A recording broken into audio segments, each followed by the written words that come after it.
Hi folks, and welcome to week 3.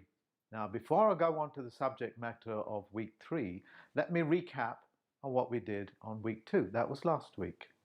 We learned the beginning of your ability to pay your taxes in a correct sentence structure, passe, syntax, grammar, with a correct language, and of course with a correct name.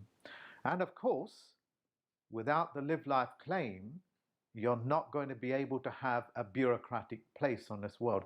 Now stop this video right now for yourselves and look up the word bureaucracy. It's going to say it's above governments. It's got nothing to do with governments, in fact.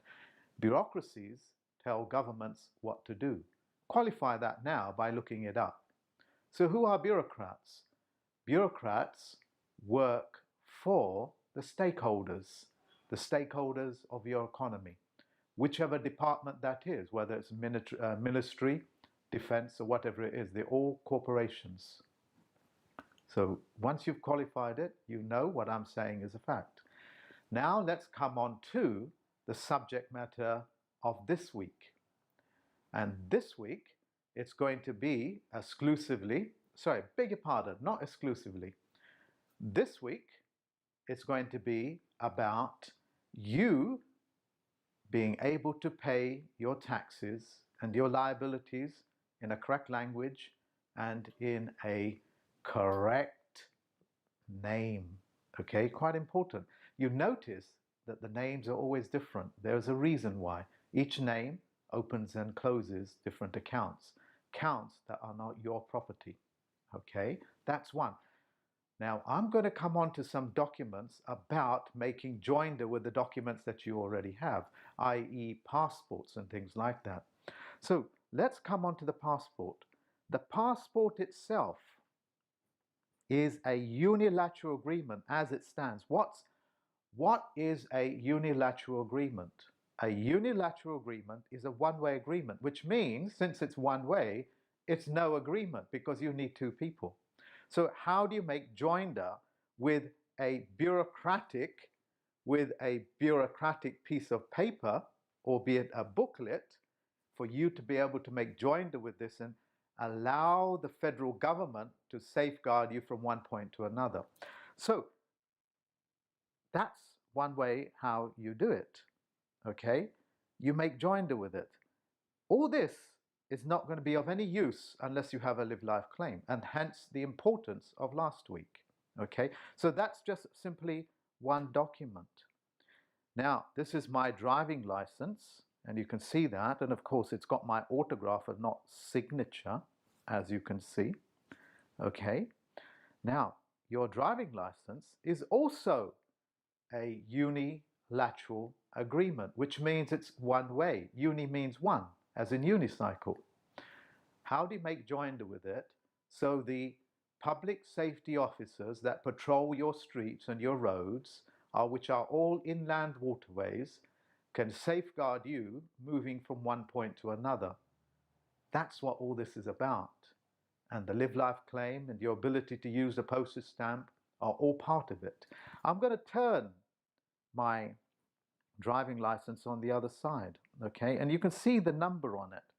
What does that look like, folks? Well, it looks like this. It's a registered post sticker, okay? That is simply transferred onto that. Can you imagine if you knew how to use this correctly? Because a government is just a registered post sticker. And I'll teach you that as well. And you can Q&A me on it, okay? So these are two of the documents. Well, what about coinage? This is real tender. How do you move that from one point to another? If bureaucratically you're dead. Hence the importance of all the other documents that needs to be in place. And I'll be teaching you those things this Sunday, 6 o'clock, 6 p.m. Okay? Now, I can't say to you that's English time because I think English time or England time runs on a different calendar. And what calendar could that possibly be? So we say the calendar of Stonehenge, which is on the land. I can say to you UK is the corporate jurisdiction that runs on the PM scale at the moment, which is Gregorian. What about Britannia time? 6 o'clock Britannia time. Well, Britannia time is maritime, and that runs on a different clock. It doesn't have daylight saving time, okay? It runs on a 24-hour clock, and it's the same all year round. Go and look it up on Greenwich Mean Time, and of course, if that's not true, then of course you don't need to be attending my webinars. I'm expecting you to do some rudimentary searches for yourself. Why am I doing this? Because I believe that every single one of you is free, like I am. Free to be correct in this world.